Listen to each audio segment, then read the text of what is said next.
Sebenarnya momen yang ditunggu itu karena momen berkumpulnya keluarga, di mana mungkin ada yang 1 tahun pernah melakukan kesalahan, gengsi minta maaf, akhirnya nunggu momen itu kan bareng-bareng kan gak ketoro ya. Istilahnya gak terlihat lah, istilahnya seperti itu.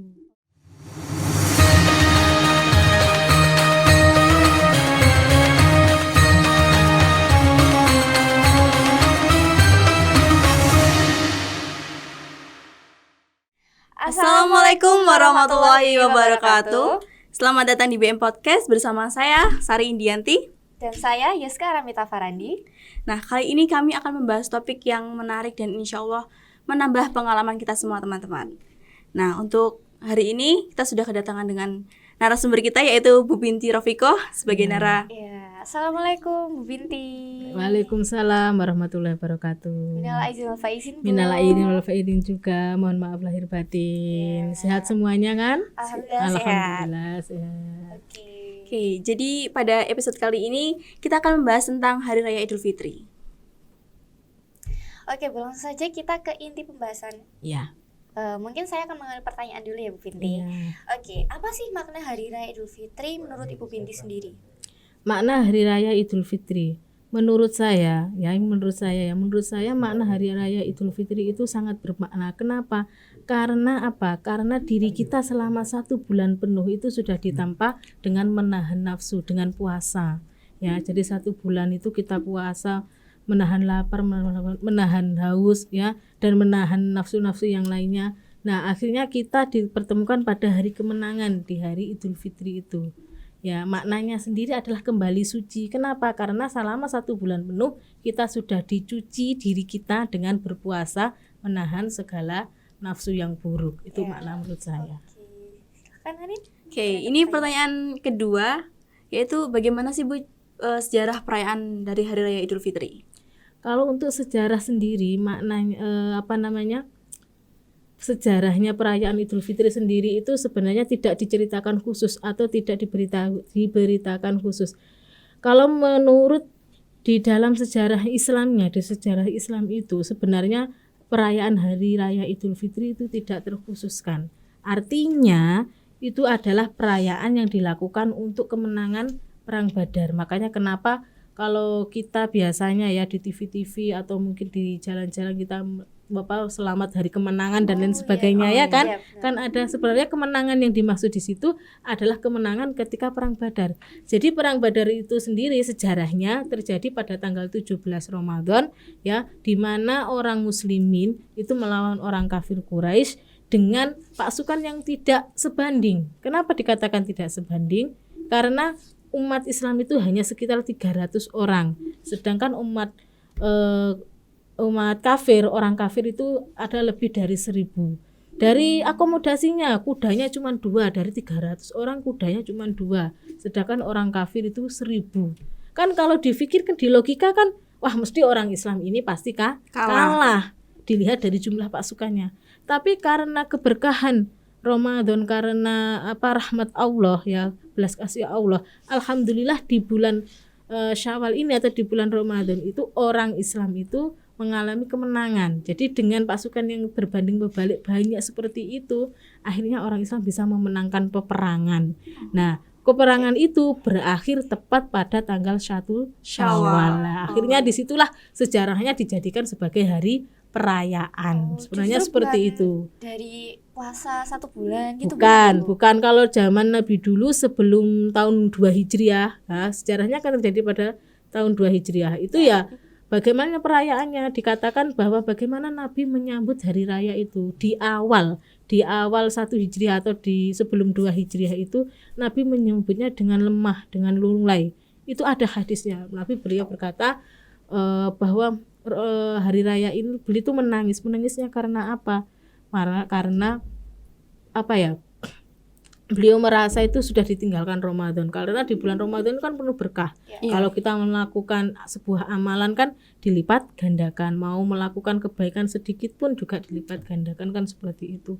Itu awal-awal Nabi merayakan Idul Fitri. Nah, setelah terjadi tahun 2 Hijriah menjadi kemenangan itu, akhirnya adalah sebuah perayaan. Nah, itu akhirnya yang menjadi sampai sekarang ini dikatakan Idul Fitri itu artinya adalah kembali. Sebenarnya kan kalau Idul Fitri kembali maksudnya adalah kembali suci, kembali ke keluarga lagi dari menang perang tadi. Itu sejarahnya. Ya seperti itu. Tak kirain Ya karena sudah puasa 1 bulan ya. Ya, kalau itu kan sejarahnya dulu ya, tapi kalau sekarang itu makna Idul Fitri sendiri itu memang seperti itu dari puasanya. Karena apa sudah 1 bulan penuh kan kita digempur istilahnya, tubuh kita digempur suruh puasa ya. Terus apalagi beribadah lebih meningkatkan ibadah lagi tadarus juga, tahajud juga, kita disuruh menahan. Jadi puasa itu tidak hanya menahan lapar daun. Kalau menahan haus sama menahan lapar itu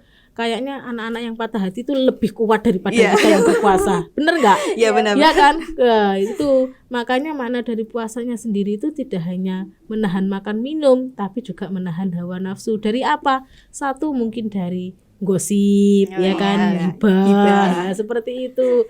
Terus mungkin dari sifat iri, dari sifat marah kan, wah aku lagi puasa, saya takut gak batal, marah itu gak batal ketika puasa, tapi mengurangi pahala kan seperti itu.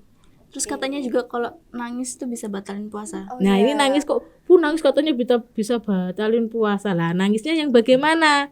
Kalau kamu nangis keluar air mata, terus air matamu masuk ke mulut, ya ini yang batal. Karena apa? Kan kamu akhirnya mau nggak mau ngerasain air mata kan, ya kan seperti itu yang membatalkan. Tapi kalau istilahnya hanya berkaca-kaca, nangisnya itu berkaca-kaca, nggak sampai ngeluarin air mata, nggak sampai masuk ke mulut, ya nggak apa-apa, kan seperti itu.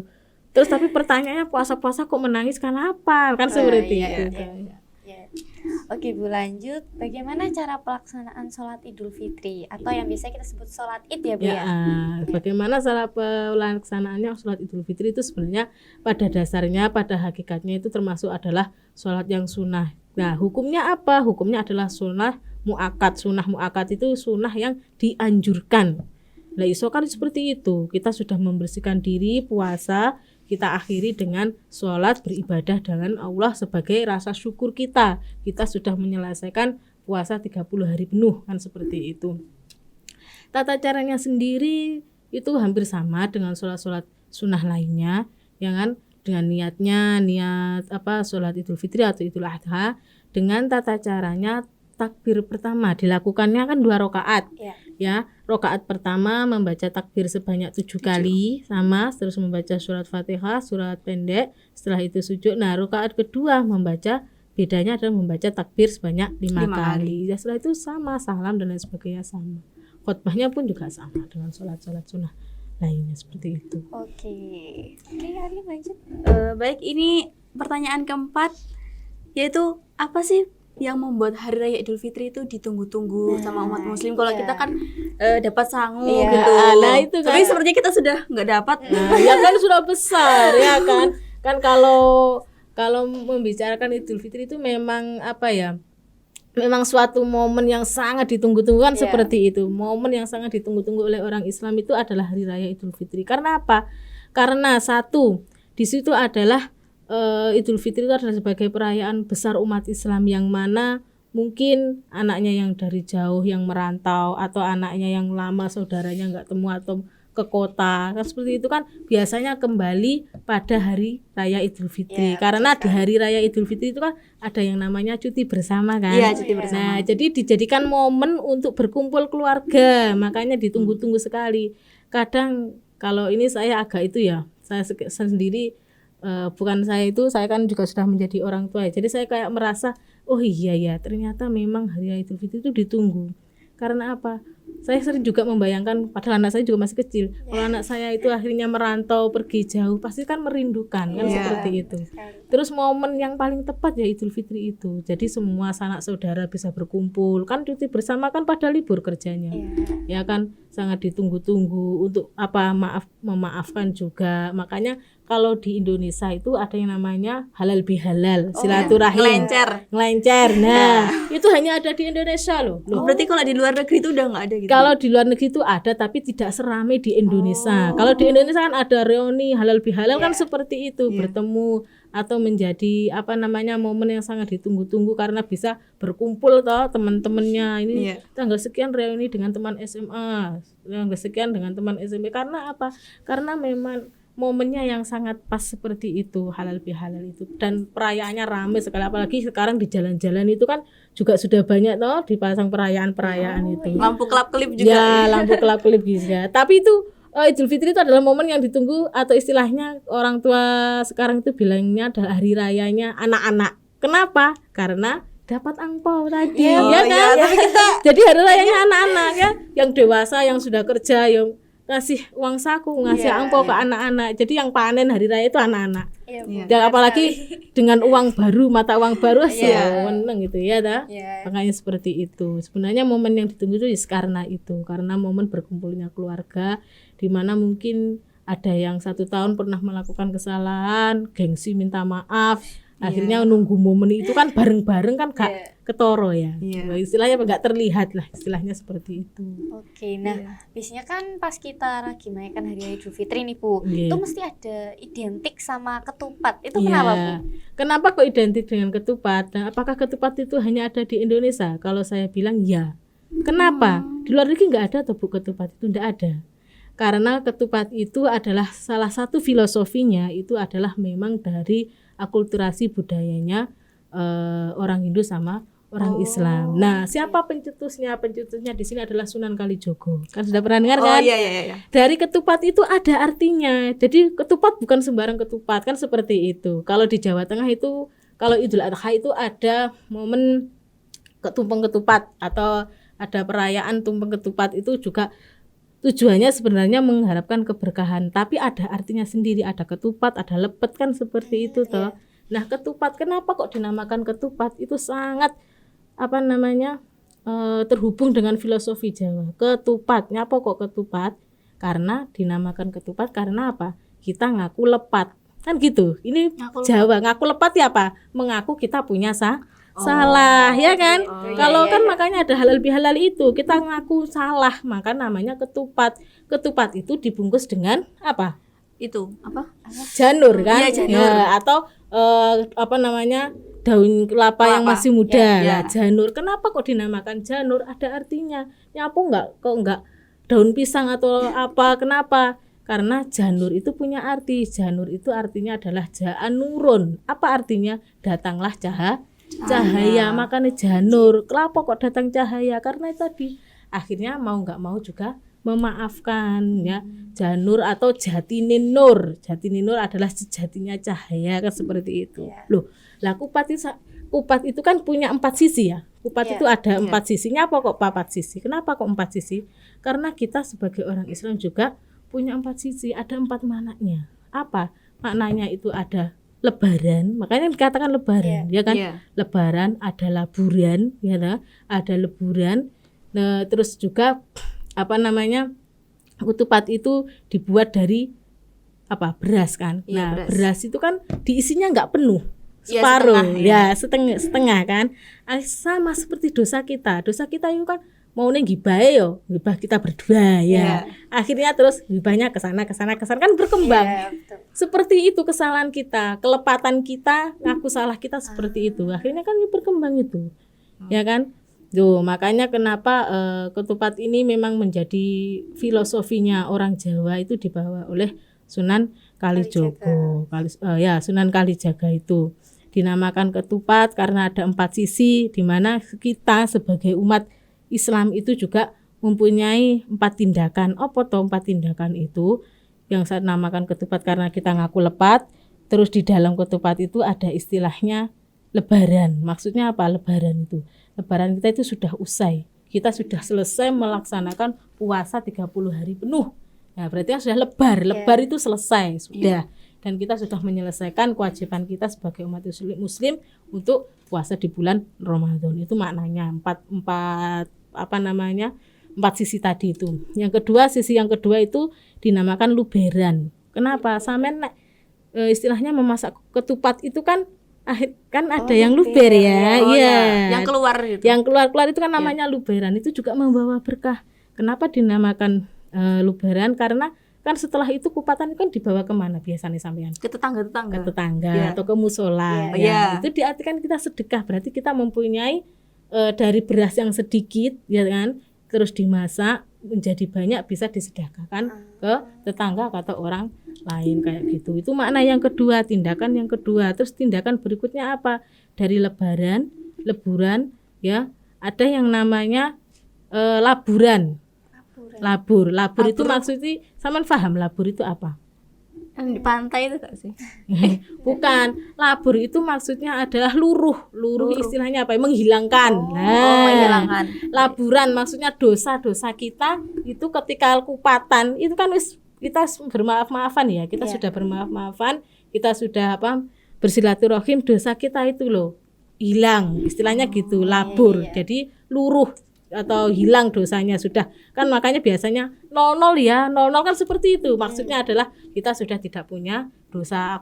Saya sudah dulu pernah menggosipin kamu, saya minta maaf. Oh iya, saya maafkan. Sama saya juga pernah nyolong pensil kamu umpamanya, ya saya maafkan. Nah, jadi kan 00, dosanya kosong-kosong kan seperti itu. Sisi berikutnya itu ada laburan ya.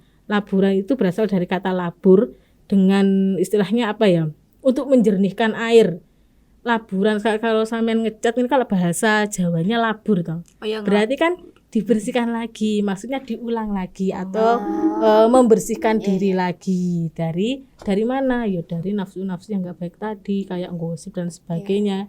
Jadi bersih. Makanya kenapa ketupat itu ketika dimasak kalau dibelah juga isinya bersih putih. Maksudnya adalah kita kembali ke istilahnya kalau apalagi seperti bayi yang baru lahir, jadi gak duwe dosa intine ngono lho, intinya seperti itu.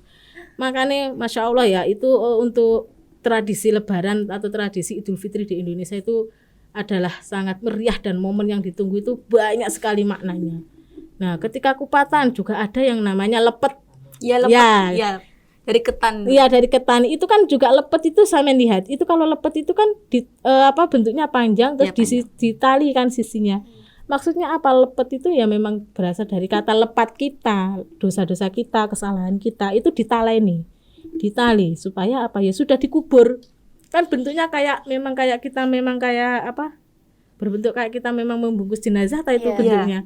Ya sudah, berarti kesalahan kita itu ya dikubur. Sudah berarti awake dhewe wis enggak duwe dosa, enggak duwe salah. Kita enggak punya salah, enggak punya dosa, kita kosong-kosong. Dan diharapkan setelah Idul Fitri itu kita berbuat ke yang lebih baik lagi, perbuatan seperti itu. Oke, jadi begitu banyak banget ya ternyata maknanya. Iya, maknanya banget sekali. Ternyata ketupat bukan sembarang ketupat ya. Iya, ketupat bukan sembarang ketupat ya. Ketupatnya orang Indonesia, halal bihalal, tradisinya itu hanya ada di Indonesia itu. Oke. Kayaknya kita sudah sampai di ujung kata nggak sih, Ri? Iya. Oke. Ari, silakan. Baik, terima kasih Bu atas waktu yang diluangkan. Ya, sama-sama, saya juga terima kasih. Ya. Dan untuk kami, semoga apa yang kami sudah sampaikan bisa memberikan manfaat bagi kita semua. Amin. Bermanfaat. Amin. Oke, kita tutup aja ya Rin ini. Iya. Oke, untuk semua link akan kami cantumkan di deskripsi di bawah. Supaya kami lebih bersemangat lagi, kalian jangan lupa follow dan subscribe channel kami. Supaya dalam buat konten-konten tuh kita jadi lebih semangat gitu ya kan? Ya, lebih ceria gitu kan. Ya, benar sekali. Oke, akhir kata dari kami. Wassalamualaikum warahmatullahi wabarakatuh. Waalaikumsalam warahmatullahi wabarakatuh.